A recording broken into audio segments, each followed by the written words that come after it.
thousands of years ago, they were Apollo, Zeus, Ares. Now they are Superman, Batman, Wonder Woman, and the other heroes and villains of DC and Marvel Comics. Join us every week as we discuss the legendary stories, characters, concepts, and other parts of comics as we examine the modern pantheon of heroes. Let's get heroic. Welcome to Under Two Capes, the podcast for the comic book fan.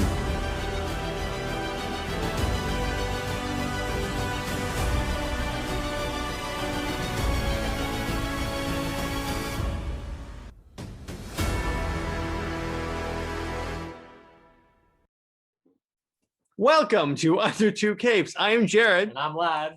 And so we have sort of an informal episode topic today. Lad and I happened to go to our local comic book store and got some good items. And we thought we'd do like a what did we pick up and why episode. So Lad, you want to start off? Yeah. So we went to the local comic book shop and figure memorabilia and all that. And Jared got me a graduation present. So yep. All right. Lad graduated from college. I did it. I survived. I'm just a little bit behind, but I'm catching up. Jared helped me pick out a few things because he's the comic know-it-all. And I didn't say that as if it's an insult. Jeez. I didn't say like an insult. I did not say like an insult. I got you. And Jared was teaching me like show me some of the cool storylines, help me find some comic book characters because I'm more familiar with them from the movies and TV shows, and Jared knows them more from the comics. So, or from both actually. Yeah, both. And so I decided to go with Spider-Man storyline this time because I'm a big fan of Spider-Man. And I've had my eyes on this storyline actually for a little while. So we're doing the Amazing Spider-Man Ends of the Earth series, which is from Amazing Spider-Man 682 to 687. Written by Dan Slott. Show him the armor. Yeah, so let me there's a nice full page image of the armor, just about. So for those of you that don't know, so it's when Spider-Man gets like the coolest suit of spider armor of all time. Yes, he gets a pretty. I think this is it. No. It's on the back of the book. Yeah, I think it's on the back. So we have right here. Yeah, look at that spider suit right there. The Ends of the Earth spider suit. I think it's like the Spider Armor Mark III. I think it's called in the comic itself. And this is a really interesting comic storyline because this is right before the whole Superior Spider-Man storyline, before that was a really cool storyline in the comics, but this is like right before it. And I wanted to pick this one out specifically because one, I really like the armor that yeah the armors alone is a reason to get that comic. The armor Spider-Man wears is really cool in this comic, but also here we go, I got a nice look at that. Of that. Look at that. Avengers Assemble. And that's a really, really nice look for Spider-Man there, distinct from Iron Man. So that's part of the reason I got it, but also because this is really cool because in this storyline, Doc Ock is dying and, his body is all weakened, probably from all the experimentation. Yeah, probably. All that sort of stuff. And he has one final plan up his sleeve, or he's like his final hurrah, I guess. And he creates a device that can help protect the ozone layer to repair it. And so he wants to say, like, I'm going to become like a savior right before I die. And he has the American public convinced, and people, also think that he's going to be, trying to do this. And Spider-Man knows better. So he's trying to stop him, but he has to go against, more, has to go against the people basically because they think Doc Ock is going to be doing something useful here. So it's a really cool storyline with Spider-Man, and also the Avengers are in the storyline as well, and he just has to fight against all of them. And he has to fight against the Avengers? I believe at one point, yeah, he actually has to, he's kind of like everyone's against him, so I think it goes against the Avengers at one point in here, yeah. So I guess it's gonna be cool to see. I'm gonna read through it, and it's a pretty fun story. We may even do an episode about it. All right, so I guess I'm up. So first one I got is Berserker #1 by Keanu Reeves. Yes, that Keanu Reeves. Basically a book by Boom Studios, not from Marvel or DC, and actually says suggested for mature readers. Not me. No, not me. Yeah. So basically, I wanted to get this because I've heard great things about it, and plus it's a story by Keanu Reeves, by John Wick himself. So Yeah. I'm very interested about it. It's basically about he's a warrior that like can't die, so he's kind of like Wolverine meets the Punisher in that sense. Next up, I got the first issue of Wonder Girl, and by Wonder Girl we mean Yara Flor because she's an interesting character, and I figured I'll just try her out. It's by Joelle Jones. The Earth One, a box set, which so basically what happens is that a little while back, DC had this initiative called Earth One, where it's basically retelling the origin stories of these super. It's actually think about it this way. This is DC's version of Marvel's The Ultimates, where in other words, they told out of continuity, like more modernized origins of the DC superheroes. They did Superman, Batman, Wonder Woman, Green Lantern. Not sure who else. I'm not sure if they did anything for the Flash, but anyways, this is the box set that has the first ones for Superman, Batman, and Wonder Woman. Obviously, being a fan of the Trinity, I was like, all right, might as well. That's gonna be a fun one to read through, I think. Yeah, I'll read through it and I'll give a little discussion about it on the show. That we could podcast episode. So I have this. I got actually on Amazon, Persepolis. So what this is about. This is sort of a comic book autobiography of a little girl growing up in Iran, and she's talking about like all the changes that happened, like the '80s with the whole Iran hostage crisis and such. Now, I'm using this for this paper I'm writing. So I figured that would be interesting. So I have Frank Miller's Xerxes, the sequel to 300, the comic book that Zack Snyder based 300 off of, because Zack Snyder's apparently a huge Frank Miller fan, as in the case if you look at his Batman. Yeah. So I figured, what the heck, I'll try this out. Because I like historical comic books. This is really cool because I didn't know that 300 was one made by Zack Snyder, but then two, it was based off of a comic book. Yeah. And then Zack Snyder took the comic book 300 and adapted it into the movie. And, this is Sparta and all those other things. And that this is actually a sequel story to that comic book. So it's possible that Zack Snyder ever gets 303 greenlit. It could be this. Yeah. So we'll check that out. Next, we got Superman Doomed from the New 52 by a lot of authors: Greg Pak, Charles Soule, Scott Lobdell, and then art by Tony S. Daniel, Aaron Cooter, and Ken Lashley. So, New 52 Superman. This is his first encounter with Doomsday. Oh, in this storyline? Yeah, so what happened is that in the New 52, it was established that Doomsday existed in Kryptonian times, but they banished him to the Phantom Zone.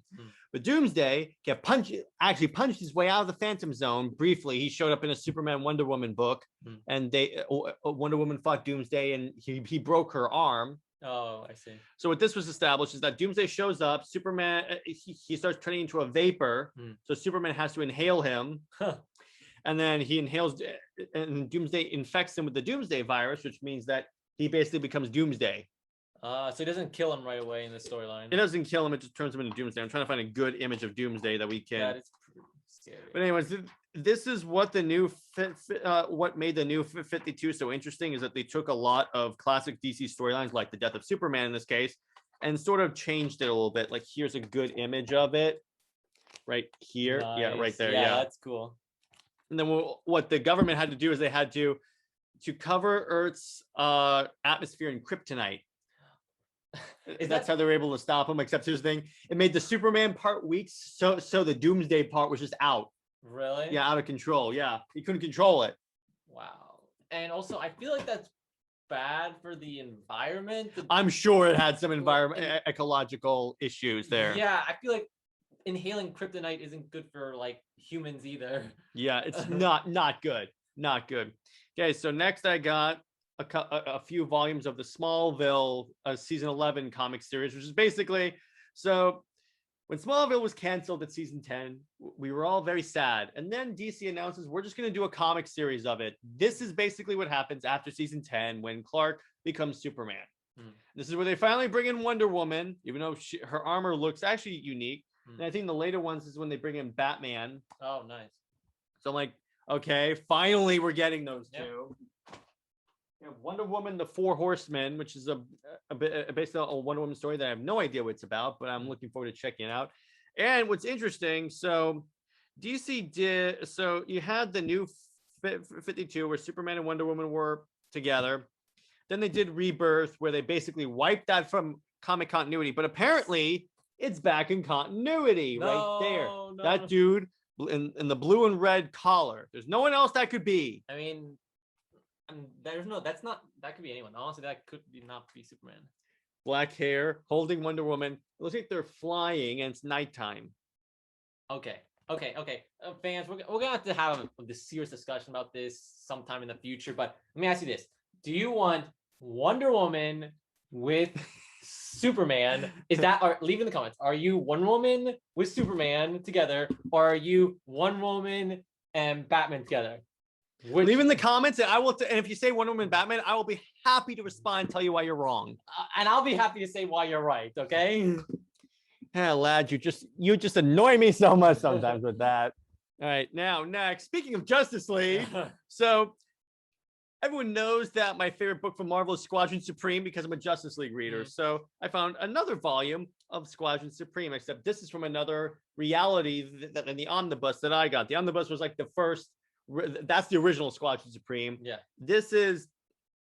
I'm not sure if you can call it the Ultimate Squadron Supreme, but it's a version of the Squadron Supreme in the multiverse. So it's pretty interesting, where everyone got their powers based on government experimentation on Hyperion's ship. I see. Government's always doing stuff like that. Doing experiments. They're always doing experiments. Next, the Ultimate Captain America book, which I was always interested in getting into the Ultimate series of comics because they're more like parental advisory, even though it has blood on. Oh man, that's unacceptable, guys. Honestly, like I'm sorry, Jared, but I don't think this is age appropriate.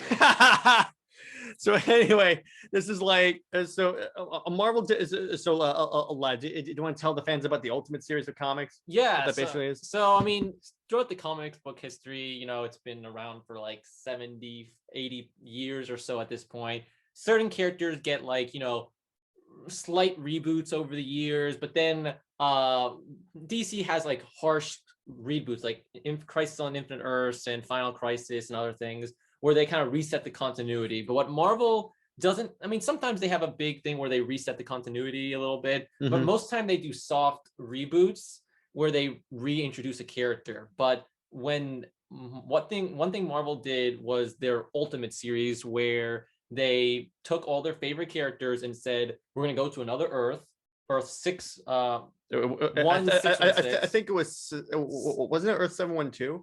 I think it's 6160 actually. I'll check. You check it. You go ahead and talk. Yeah, and so basically on this Earth is basically taking all the characters and making them contemporary, make them very like modern interpretations of Spider-Man, Cap, Iron Man, and just basically give a modern retelling of everyone's story with no back history, and everyone can start fresh to really help new comics. It's Earth 161. Okay, so it's Earth 1610. 1610. Okay, so 1610, and this comic line was started in about 2011, I believe, around 2010, that, yeah, and lasted for about 5 years. It did. I think it did okay. It was like a lot of the MCU character designs are based off of Nick Fury. Like Nick Fury are based off of the Ultimate Comics. Like Nick Fury's whole design is actually based on Samuel L. Jackson. And certain characters like were retold. Like Miles Morales was introduced in the Ultimate Comics. We're having a new version of Spider-Man after Spider-Man died, and the whole design for Falcon, not Cap Falcon, but regular Falcon, came from the Ultimate Comics. Like the whole military look. Modern. I mean, the one he has in the MCU? Right, the one he has in MCU. Also, I believe Hawkeye kind of like got rid of like the whole pointy ears thing. Because that was stupid. I'm just going to tell you right now, that looked ridiculous. The agent look is pretty cool. So Ultimate did a lot of cool things and, modernized the series. But eventually they took the Ultimate Universe and merged it like in a crisis event with the modern universe. And they kind of just took their regular comic storyline and just updated everything at the very end of it. So they kind of just squeezed everything together. That's true. All right, last thing I got is Superman Secret Origin by Jeff Johns and Gary Frank. This book is basically the basis behind Man of Steel, in other words, David Goyer, who was the screenwriter for Man of Steel, read this book and then adapted it sort of to Man of Steel. There are still some elements that are not in here, that are in here that are not in the movie, but pretty much the basic plot is here. Yeah. Is this. All right, so that's what I got. Some pretty good haul. Yep. Well, thanks all for watching. No, we're not done yet. No, we're not done yet. All right, so I guess let's do this. Let's give our theories on Black Widow. Oh, okay. Black Widow theories. Actually, okay. So I have one question for Jared. Actually, unscripted question for Jared. All right. Of the comics you've gotten so far, which one are you most looking forward to reading? Not necessarily your favorite, but the one that you're most excited. That's a good question, actually. Mm-hmm. Probably Superman Doomed. Superman Doomed. Because I like the idea of Superman becoming Doomsday. That's really cool. That is like, I was saying earlier. I found out about that from reading Superman and Wonder Woman comics, and the Superman Wonder Woman issue is in the middle of that. It's like all of a sudden Superman's Doomsday. I'm like, what the hell just happened here? Now I'm getting the storyline there. Yeah, I think Superman is like, the ultimate power, and then like, well, Doomsday can like kill him, right? Like rock and paper. Well, what if you just mixed like rock and paper together, or paper and scissors together? Like that must be the ultimate evil. Like, how can you like destroy something like that? So I think, yeah, it's either that or any one of the Earth One books, because again, it's like DC's version of the Ultimate Comics. Modern retake on characters. All right. In terms of the comics I'm looking forward to reading, out of my between Ends of the Earth and Ends of the Earth, I'm looking forward to reading Ends of the Earth. So I mean, at least you get to see that suit. I have the suit, so I mean, I'm a slow reader, guys. So I will finish reading this at the same time Jared reads all those comic books. Yeah, I'll be done with like all of them by the time. Yeah, so maybe we'll do an episode on like the individual stories, or maybe we can like maybe we'll do that, but also have like in a couple weeks what we thought when we read through them, kind of like a quick take on everything. That's a good idea. Follow-up episode. That's a good idea. All right, so Black Widow. So now, quick questions first off. Do you think it's really a prequel that's taking place in the middle of Civil War, or do you think that they're tricking us out? It's going to turn out it's going to establish that Black Widow is still alive? No, I definitely, it's definitely going to be, most of the movie is going to be prequel, between Civil War and Infinity War. Those I believe it was 2 years. I think 2 years. 2 years during that time when a lot of the heroes were arrested. And some of them, like Ant-Man, was put on bail or probation for that time. And he was playing drums in his apartment, doing close-up magic. Yeah, close-up magic. I mean, he could become like the new Sorcerer Supreme. That would be awesome. Ant-Man is like real magic, Like, yeah, he shrinks by doing this. Yeah, exactly. Oh man, I mean, hey, there's gonna be a lot of cool stuff with that, I think, but. The Black Widow, yeah, definitely. It's gonna be. They said it's during that time period, and I think we're gonna see a lot of cool stuff because they're gonna see how she helped the Black. She tried to sabotage Black Panther, and Iron Man said, "Hey, they're gonna come looking for you now." And then the next time we saw her, she was with Cap and their renegade group, in the Infinity War. So we're gonna see a little bit of how she's on the run right now from the U.S. government, and. She also has to deal with her past as, part of the whole Red Room, I believe it's called. Yeah, Red Room. Red Room, and the whole, secret agent thing, or the soldiers they create there. And eventually we'll get to her, how she ended up with Captain America, with the other people. But so I think that's like some of the general thing we're going to see, we're going to see Taskmaster and stuff. But I'm not digging the Taskmaster costume. I don't know how to feel about that, because I really dig the design. Because I know how he's supposed to look. Yeah, Ultimate Spider-Man TV show had a really, really sick design for Taskmaster, and yeah, I'm like, you're not doing it for me, bro. Yeah, I don't know about that. Yeah, but yeah, I guess we'll see. But okay, so I guess the question to ask is, what, like, in terms of like how it's gonna start. I think it's gonna, because they showed in the it could have just been voiceover for the trailer, but they showed that little bit of like, I died, but my story's not over yet. Yeah. I feel like, that could have been just for the trailer, just for people to know. But I think the movie could start with like her like falling or something, while she's falling, and she's kind of like thinking back, kind of like Iron Man 3 was like all of him retelling a story. Or it could be is when Cap puts the Soul Stone back, she comes back to life and she's recounting to Red Skull her story. That could be. Okay, I guess it's a serious question we have to ask because it's a comic book movie. Do you think Black Widow will somehow be resurrected? Yep. Not necessarily during the movie, but either in the beginning or like at the end of it. Yeah. Will they show an end credit scene where they show her be resurrected somehow? Do the Soul Stone being put back? Do just time travel through? Yeah, whatever? because she died and came back to life in the comics. Although in the comics they brought her back via cloning. Yeah. So Clone Saga. Oh, she has her own Clone Saga now. Yeah. Oh God. I mean, let's see. I mean, it depends. I don't know, because I feel like her death was sad, but I feel like I don't know. I kind of felt like a little unsatisfied with the movie, but it made sense for what they had to do. I hated what they did to the Hulk in that movie. Yeah, I feel like it hurt to have her die, but I feel like her death meant something and it was final, and they shouldn't mess with that. And I feel like she's already been in the role since Iron Man 2, that she may be another one of those actors that want to leave, like Robert Downey Jr. has left now, and Dave Bautista as Drax, he's saying that he's out. Yeah, I know. That's going to suck. Yeah. I'll miss you, Bautista. Yeah, I know. But I mean, we're having some of the actors retire, some of these heroes, which makes sense. It's been like about 10 years, so some of these heroes, and Cap, is also retired. And dead at this point. Dead, as far as we know, he's dead. Yeah, like, so I feel like, they may want to have her leave. Like, she gets her one movie and that might be enough. I don't know if they need it. What they could establish is that just have her alive, but in the background. They could. What really bugged me is about Infinity Endgame. It's something that we need to mention is, okay, I mean, you could say the whole time travel stuff, like try to explain it, but at the end it's just time travel, so you just have to say whatever. But one thing that really bugged me is that Gamora was there, and like I know she died in Infinity War because they had to sacrifice her for the stone, right? Thanos.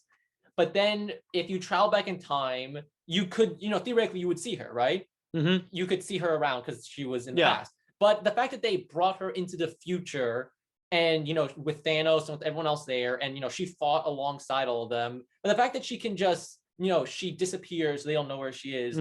That's basically like resurrecting her. And I feel like she should have been put back where she was supposed to be, how they put the hammer back. Because otherwise you have what's it called? Time paradox.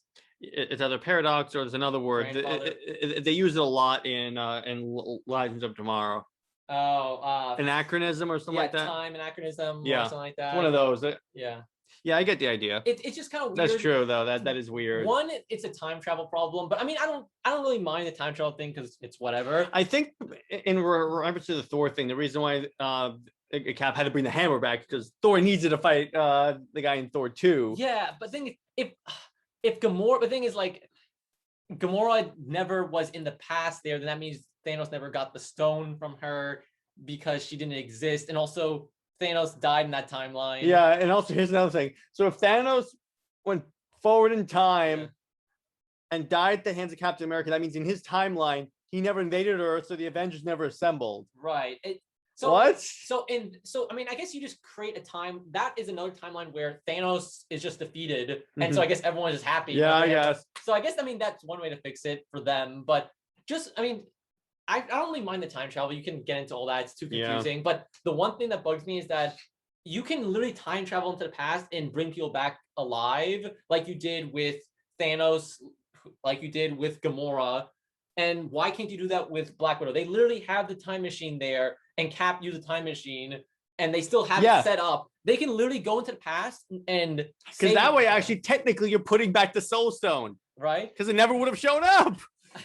And I guess because there's no time effects. You don't show any of the time effects of all that. So just saying you can bring back a character and resurrect them by traveling back in time, bringing them into the future. Okay, if you're just gonna establish that, you could say, well, maybe it doesn't work for people who sacrifice for themselves for a stone. But we saw Gamora do that. So there's literally no reason why Hulk said, "Oh, I'm so sad that Widow's gone." Oh, wait a second. He can literally just go into the machine, go find Black Widow, 5 minutes before she died. Or catch her as she's falling. Yeah, Cap literally- can fly with the hammer. It Yeah. establishes the hammer that flies. Catch her before she's falling. And you can literally go anytime. You can go back to when they're eating shawarma and just bring her into the future. Just grab her. Like bring you her. can literally take her from any time period.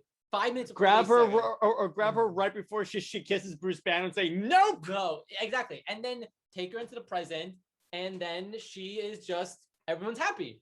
You know, and then while you're there, you can go back and bring everyone back. You can get Quicksilver. You can go get Iron. You could bring back Iron Man. Don't lie. They're saying that he's dead. He's died. You could literally go back in the time machine 5 minutes into the past, and before he sacrificed himself, bring him over. Yeah, you'd screw over some other timeline, but for them, I mean, to quote the Hulk, I see this as an absolute win. Yeah. Okay. Time travel. I know, right? So it's a little bit overpowered, but okay. I think that's true. You can just use time travel to undo everything, though. You could really fix. You could save Black Widow if you wanted to. Can't you use time travel to make Captain Marvel a good movie? I like Captain Marvel. Okay, I thought it was okay. Okay, but I guess. Okay, but they're not. Do I have to kick you out of this podcast? They're not going to use the time travel to bring Black Widow back. Yeah, but that's the obvious answer, right? But I don't know. I feel like they're gonna leave her dead because it makes sense. I don't know. I think she's done after this movie. Scarlett Johansson's been asking for a Black Widow movie for a long time to be given that role, and she's finally getting that movie. She had her big finish with Endgame, and I think her story is done, and she's been in the role for a long time. She may want to move on at this point. Yeah, but I feel like at one point, if you offer enough money, because remember, both Captain America and Iron Man said we're willing to come back. Yeah, I guess it's true. I'm like, okay, yeah. As soon as they see that those checks aren't coming in, they were like, okay, we'll just go ahead and Avengers assemble. Avengers assemble. How do you Capitalists assemble? It's literally like they literally just like when they realize they need more like money, Marvel needs more money, and the actors want money. They're just like, wait a second. Like in the beginning of the next Avengers movie, Hulk's like, oh wait a second. He goes to the machine, literally brings Iron Man, Cap, and Black Widow back. It's like, hey guys, what's up? Yeah. Died? I never died. Yeah, it's like, hey Sam, I'm gonna need the shield back. Yeah, exactly. It's like the old man Steve Rogers stands up and turns into that Clone Saga meme. Yeah. I'm you. No, you're me. That would be great. Captain America Clone Saga. Let's make a Clone Saga for every character. Oh man. Armor Wars is basically Clone Saga Iron Man. It's true. But yeah, I think they'll bring them back, but I'm gonna make a bold prediction that I know probably won't come true, but probably will come true. Taskmaster's gonna die. It happens. That's a pretty bold prediction for the MCU, am I right? It's a pretty safe prediction, I guess. Yeah. Or speaking of time travel, they could use Loki to bring her back. Yeah. Isn't that show doing time travel? It is, and I think it's really funny. I've seen jokes about it online how the Avengers literally destroyed multiple timelines and messed everything up, and the time variance authority is like, I sleep, and then when literally Loki just picks up the cube, they're like all of a sudden they're like, oh yeah, no, I'm like, where the hell are you people? Yeah, it's like, what was like all this stuff, and literally if you just took like they arrested Loki, if they just put Loki back in that exact same spot, I feel like that would fix everything. But yeah, it's like he disappears and then he comes back and just dropped there. Yeah, it's like and he's like, I've been falling for 30 minutes. Yes. Yes, that was great. Oh man, that would be great. Yes. So we'll see. That's gonna be a really fun series, I think. Yeah, I think that'd be really cool. I think that's a good opportunity for Marvel to clean up the timeline. Mm-hmm. Yeah, I mean, okay, so since we discussed like Black Widow and like all that, possible resurrection stuff, what do you think like the general premise of the movie? What do you think we're gonna see? They told us some stuff. We'll see her origin story. We'll see the people she grew up with in the Red Spider, like Spider-Man or something. Or... Okay. Maybe we'll see the Winter Soldier because in the comics he trained her and they fell in love. Yeah, I remember. She did kind of mention that in Civil War. She goes, "You can at least recognize me." Oh, yep. And maybe, I guess it's just gonna be, or I guess we'll see flashbacks to her origin. Maybe we'll see where she came from before Red Room. Who's that? The other girl that's with her, the blonde? Yeah, the blonde girl. Yelena Belova. She becomes Black. Supposedly, she's going to be the new MCU Black Widow. I see. And that's like her sister, maybe like adopted kind of sister. Yeah, kind of. Yeah. And they have like their whole like a little like kind of makeshift family with I think his name is Red Guardian. Yeah, he looks so. He looks cool. You got fat. And I don't know what the lady is, but I have no idea who she is either. Yeah. So we'll see, but I think. And I think Taskmaster is hired to kill Black Widow. Okay, he's involved with the Red Room stuff, or is he just like a hired agent? I think he's an ex-Shield agent. Okay, I think it's something like that in the comic. Yeah, he's an ex-Shield agent who somehow can memorize your fighting style and abilities based on just looking at you. That's how he has like a shield, right? A bow and arrow, Wakandan claws. Yeah. So what some versions of him vary, but usually what he does is he's just like if you have photographic memory, but he has kind of like a really good memory, and what he'll do is he'll kind of like see someone moving, doing martial arts or whatever moves, fighting, and then he can kind of like copy those routines and then actually like repeat it back. So he kind of like learns really quickly and adapts to people's fighting styles. So that's why he's doing like the bow and arrow, shield. So he can adapt to it, kind of like Doomsday, but except Doomsday, adapting more to like physical attacks. And plus, Doomsday only adapts after he dies. Right. Yeah. So I like Taskmaster. I think he has a cool. It's a cool idea. I just wish the design looked better. I don't like the design. I know the potential. It looks so badass. He's just got a skull helmet, but I guess they didn't want to do Skeletor. And the color scheme looks terrible. I'm not digging the blue and orange. Orange should never be a superhero color. Oh man, Aquaman. That's yellow. I guess that's why they got rid of all. Yellow-ish. Yeah, it's actually gold. It's gold. Oh, okay. No superhero would wear orange except for Larfleeze, but he's not a superhero. There's a reason why he's a villain. I'm trying to think if there's any orange superhero. Oh well. Well, there's the Thing, but that's just because it's his skin. He doesn't really have control over that. And you notice everyone hates it. Mm-hmm. He's treated like an outcast because he has orange skin. Man, but I don't know. I think we'll see some cool stuff. I'm excited for it because it's like Black Widow's a cool character, and to see what she does in her own solo movie will be fun. Yeah, it'll definitely be interesting. I'm definitely very interested to see it. I've said that we need more like of these types of movies because I think it's really like a disservice that first off that it took this long to get a Black Widow movie. Yeah, I'm like, come on, guys, you had this character that people liked very much, but you didn't do anything with that character. I'm like, come on, guys. Yeah, but finally, she's at least getting her movie there, Yeah, at least she is. I'm happy with that. We'll see. So, I think it'll be a fun movie, and that's coming out in July. I want to say. I think so. Are you gonna see it in theaters, or are we gonna watch it over? Well, here's the thing: you have to pay $30 to watch it on Zoom. It's not worth it. I'm just gonna go to the movie theater at that point. If we would do that, we would split it. Mm-hmm.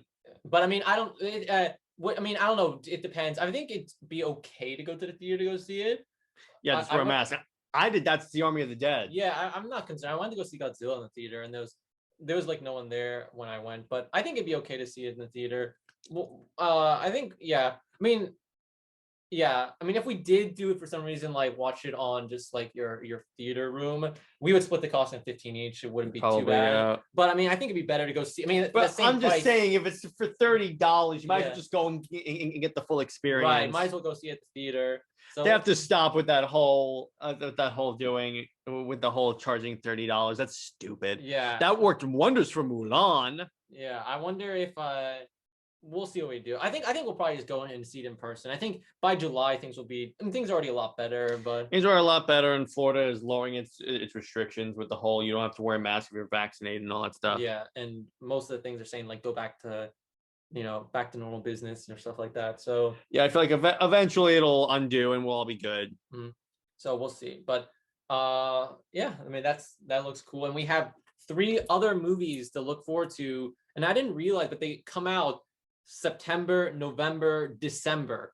It's Shang-Chi, then I believe Eternals, then Eternals is this year? No. Am I saying it wrong? Can we pull it up real quick? It's Shang-Chi, and I believe it's Eternals, then Spider-Man.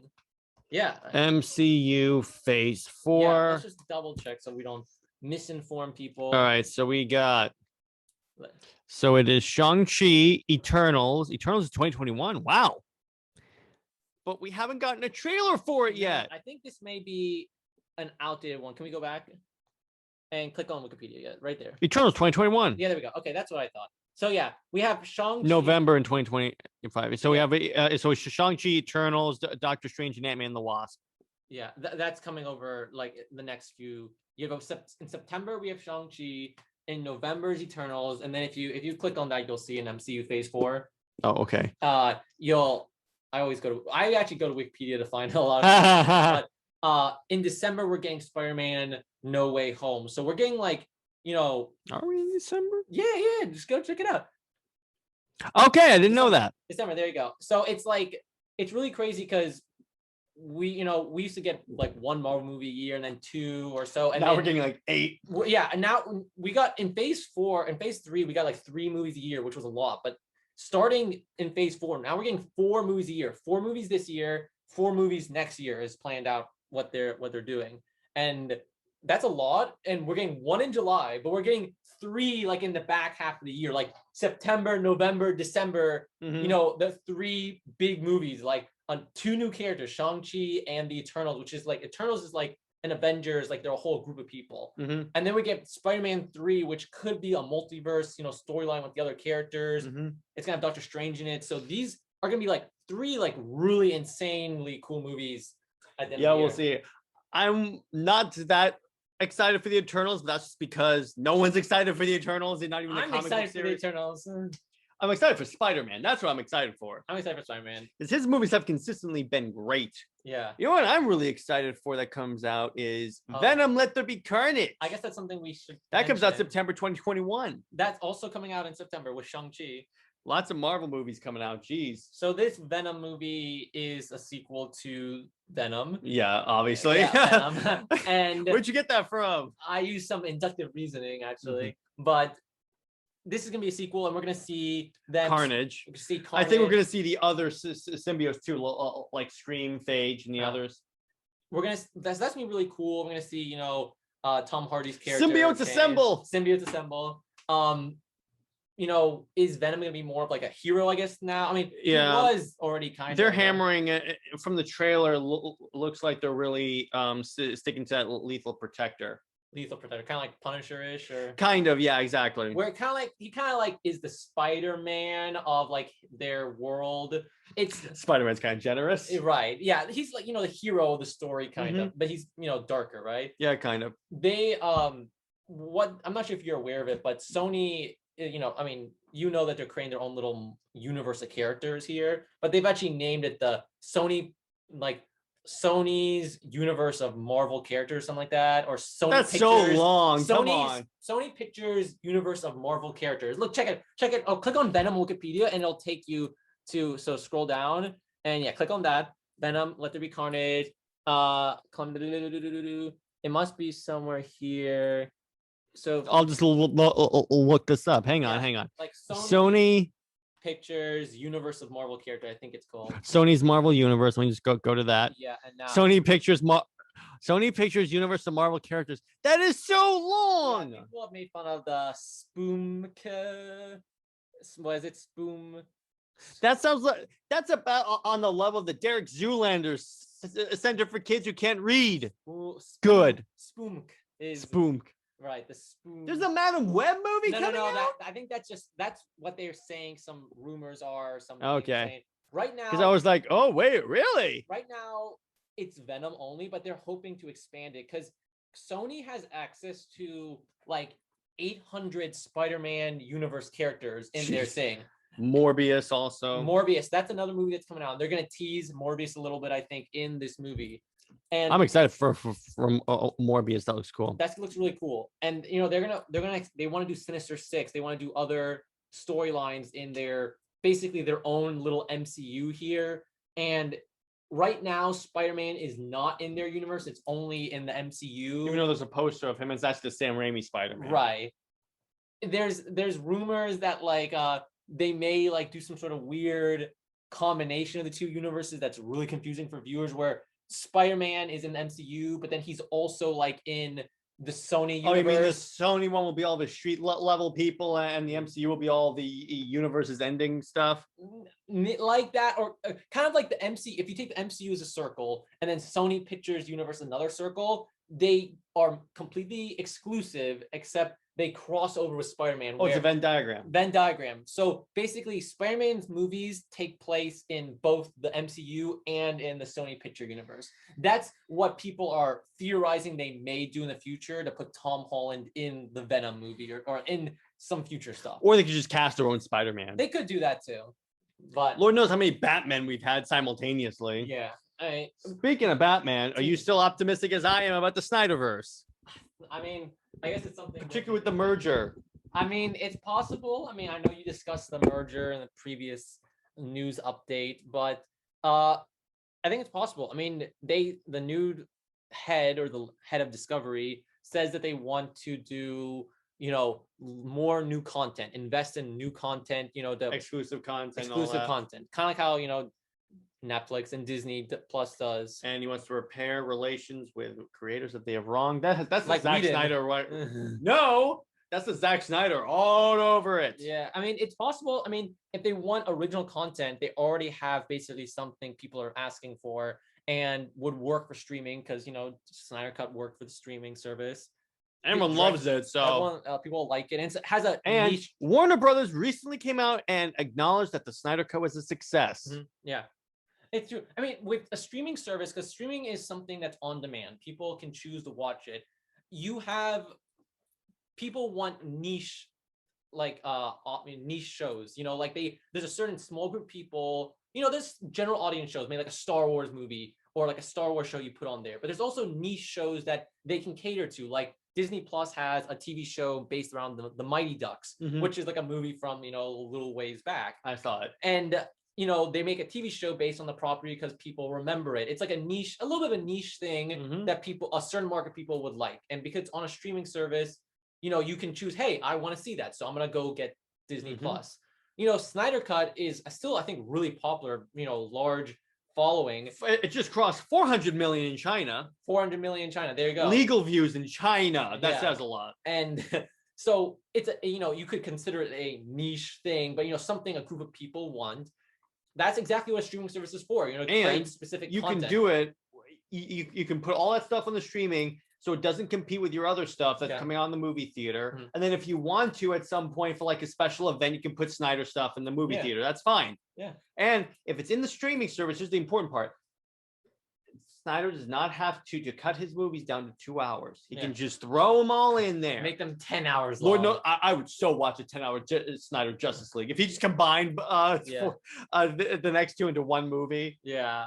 It just said, it's like how Harley Quinn, it was Harley Quinn, the Birds of Prey and the blah, blah, blah, blah, blah, Emancipation of Harley Quinn. Yeah. It's Zack Snyder's momentous, amazing, really long Justice League. Yeah.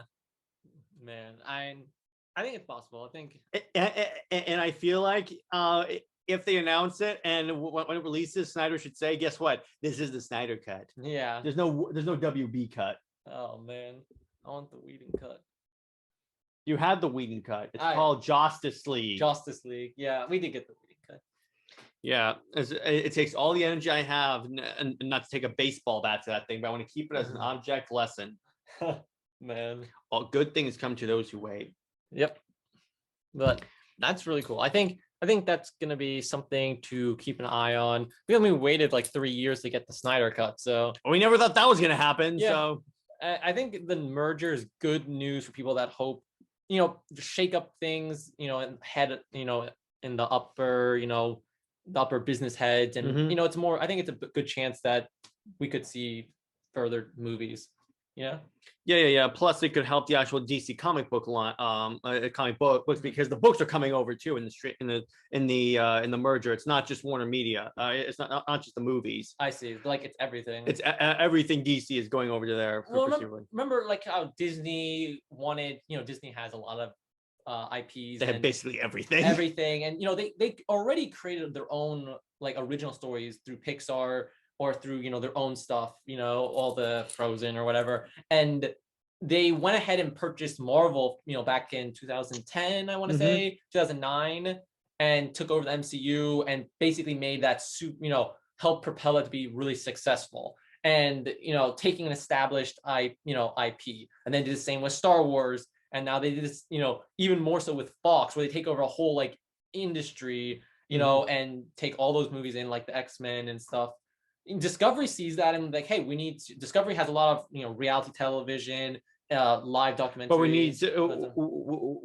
we need more scripted and less unscripted stuff. Right. And Snyder can just walk in and go, here's a script. Right. Exactly. I think Discovery really wants to get, those stories breaking that market. And they saw, hey, Disney bought Marvel and they made really good bank with everything, everything with that. Mm-hmm. Discovery's like, hey, if we buy DC and then we can own all this stuff, we could make a lot of money from this. And I feel like they want to explore that. Maybe AT&T didn't quite, push that as far as they could. Yeah. But definitely, I think it's good news. Remember, even Zach said it's less likely that they would release the Snyder cut than just let me do the other the other movies. So that's my now daily acknowledgement that we're probably going to see the Snyderverse again. Yeah. All right. So take a drink every single time Jared mentions the Snyder cut. Snyder.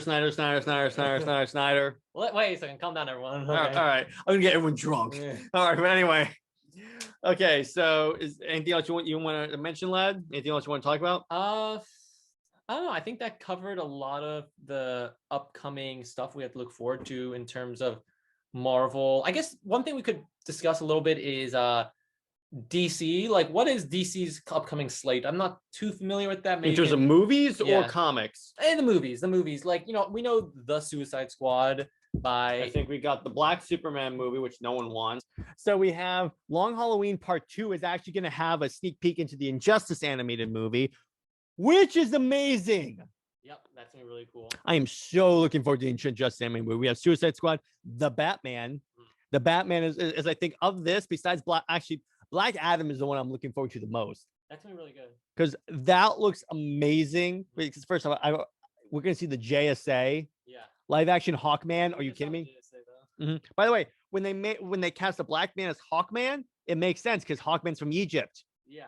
And around that, there are a lot of different cultures in there. Yeah, but I guess it doesn't make a difference because here's why: he lives in different bodies every time he reincarnates. Yeah. So it fits with his character. It's believable in his character that like he would show up as like maybe a black guy at one point. Yeah. Totally fine. The Flashpoint movie. You know what? I'm excited for this one. I still feel like because it's going to be cool. It's probably going to be canceled. Oh, but what I think is going to happen would be hilarious is that they say we're going to go with the Snyderverse and then they tell him rewrite the script again. Yeah. Because reportedly Dwayne "The Rock" Johnson wants the Snyderverse because he wants to fight the Justice League. Which, can you imagine Black Adam versus our Justice League? Yeah, that'd be really cool. I would pay. Name your price. I will watch that. Huh. I will watch that as many times as I've watched the Snyder Cut 3 times. By the way, don't worry, I'm gonna get those numbers up. Yeah. Because here's the thing. Yeah, I'll put it on the background while I do other things because that's the only way you can conceivably do it. Okay. There are people who have watched it 17 times doing that. That has to count because I don't have the time to sit down and like watch this 4 hours over and over and over again. Yeah, that's fair. All right, Aquaman 2. I don't know enough about the storyline to be excited, but it's Aquaman, and I love the first one. The first one was basically perfect. It was really. I have actually no complaints about Aquaman 2. It was like freaking amazing. It kind of did what like the idea of Marvel, where you take a character that's not as well, not as well known. I'm not saying like Aquaman's well known, but he's never had like a movie before. Well, here's the thing: he got a boost after Batman v Superman when when Momoa was cast. Yeah. But I feel like he wasn't like shown the amount of respect he really deserved until he got a solo movie. Yeah. And they did fun stuff. They did cool lore and story with him. They treated him with the respect he deserves. Because let me put it this way: Aquaman is actually a pretty badass character. In Justice League, he had a hook for an arm. Wouldn't it be cool if he got the hook for the arm?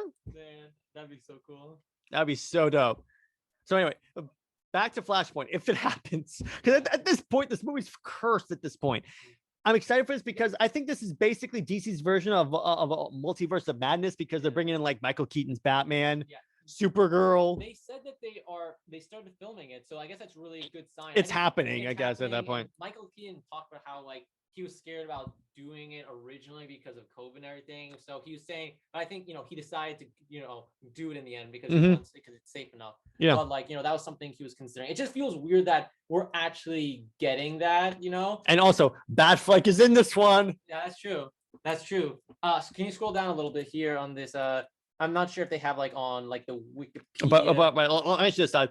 Are you going to watch the Suicide Squad? Because I understand Lad's not the type of guy to go see R-rated movies. That's fine.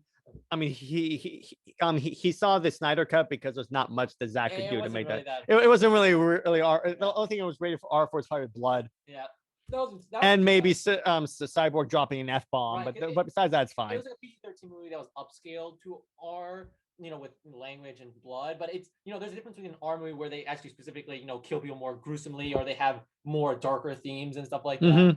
I don't think I'm gonna see the Suicide Squad. I saw the original one, which that was okay. I like the release the air cut. I like heathens, but I don't know. Maybe I'll see. Maybe not. I don't know.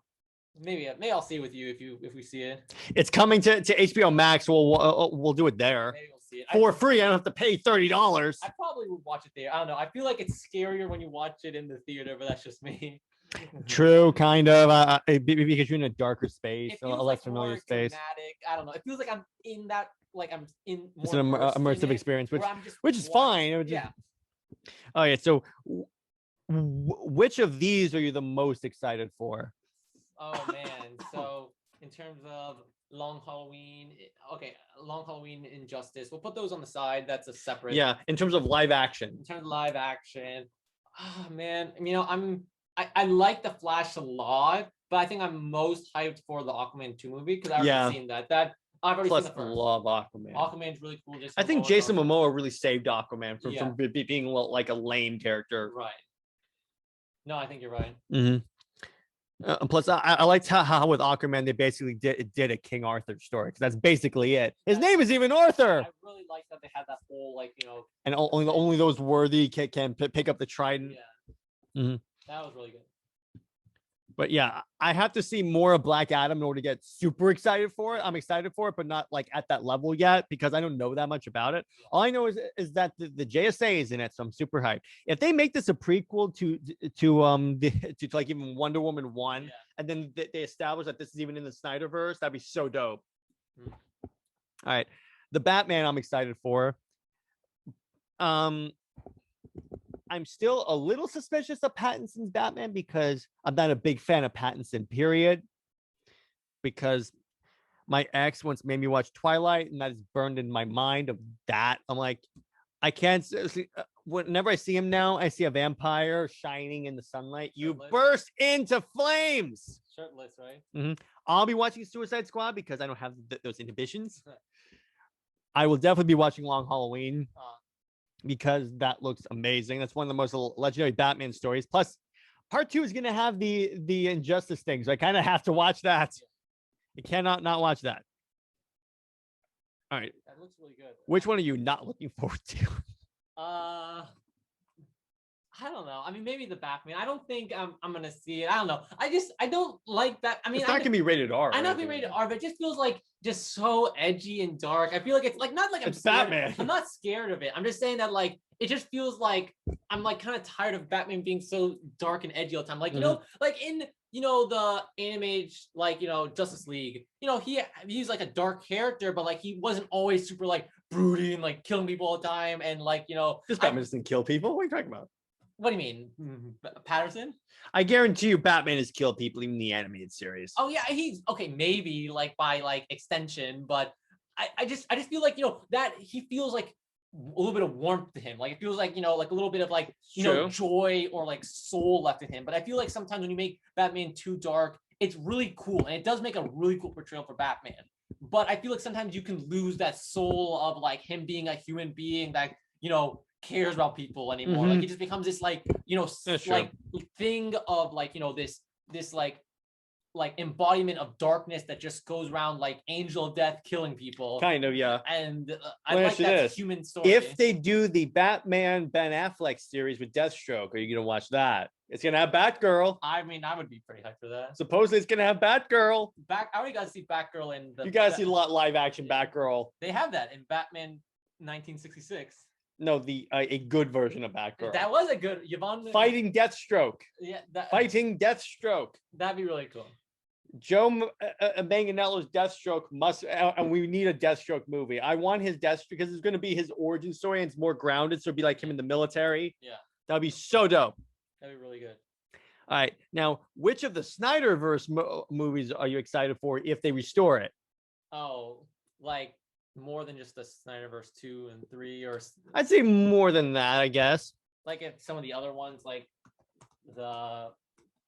What's it called? If they restore the Snyderverse. I'm not sure. I really like an Adam movie. I like that actor. I liked his portrayal. I thought it was cool. Yeah. I think it was really cool. I would love to see an Adam take on that. That'd be cool. But I don't know. I guess we'd have to see. Yeah. By the way, the Batman on this one was originally going to be the Ben Affleck Batman movie. Really? It's just he had to step away.